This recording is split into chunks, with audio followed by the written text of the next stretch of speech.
Hi everybody, welcome to my channel. My name is Andy. I usually talk about sex education content pretty much every single week, so subscribe so you don't miss a thing, and you never know, you might even learn something. This week I want to talk about the marketisation of consent. If you've been watching my channel for a little while, you'll know that my definition of consent is a willing and enthusiastic yes. Look, it says so over there. But you'll also know that consent is more than about sex. It's about touching, about kissing, about everything that would invade somebody's personal space in any way. You should get consent to kiss somebody. You should get consent to do all these things. And it doesn't necessarily have to be explicit verbal consent, but it absolutely should be obvious that the person is consenting to what you would like to do with them. As such, there's been a few products recently which are trying to help people in consent. Now, you may have seen, not too long ago, a product called a consent condom.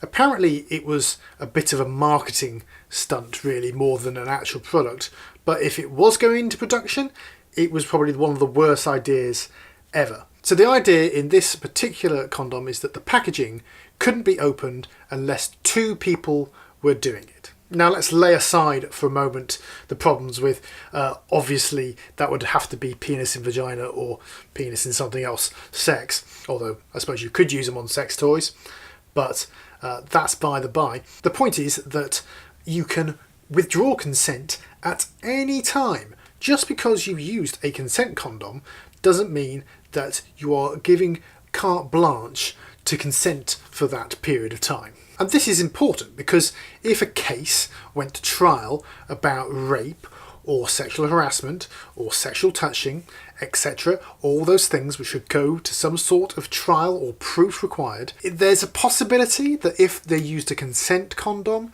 the perpetrator could say, "Oh, but look, I clearly got the consent." But of course, that's not how consent works. There's other problems with the prototype packaging for this particular product, where it was shown that one person probably could open it if they wanted to. And it's not certain that it would stand up in court that just using a consent condom was enough. But nevertheless, it's not the best idea, marketing idea.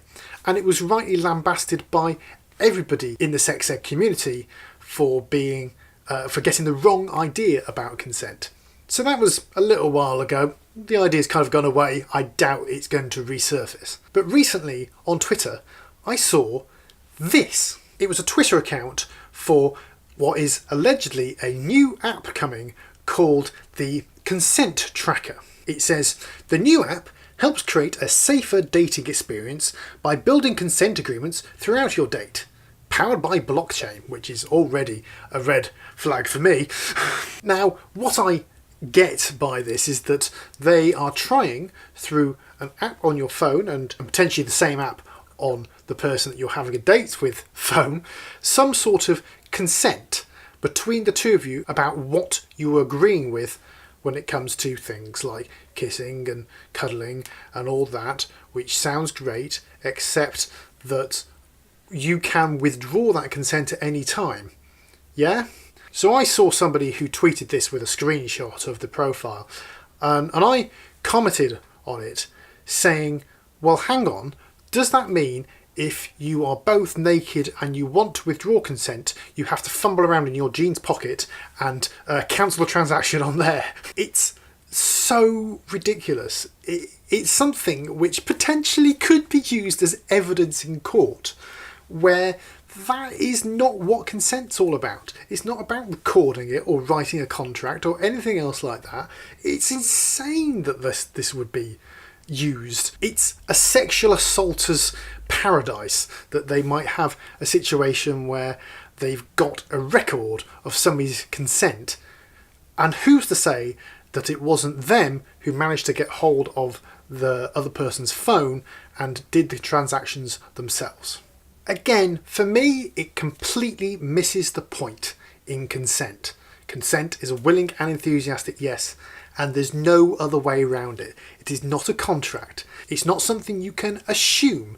It's not something which you should expect. It is something which you earn and you must continually have. It can be withdrawn at any time, for any reason, and as long as you stop then there shouldn't be any problem. But if you continue on after consent has been withdrawn, it doesn't really have to be verbal. You could be pushed off, you could be anything that means that you clearly do not consent to what is going on anymore. That means that it should end. No consent. So the consent condom and apps like this are the exact opposite of consent. They are a record of what something may be the case up until a certain point. And then for some reason you would have to prove that you withdrew that consent in some other way. It shouldn't be the only way that you can withdraw consent, surely, in an app. It's just, what the heck's going on there? Anyway, that's what I think. What do you think? Please do leave your comments down below. Do you think that these apps are a good thing? Or do you agree with me and say that isn't really how consent works, surely? Thanks for watching. I make videos more or less every single week, so subscribe and click the bell so you don't miss when I upload. If you enjoyed the video, give it a thumbs up. You can do that just down below, and I will therefore see you next time. Bye-bye.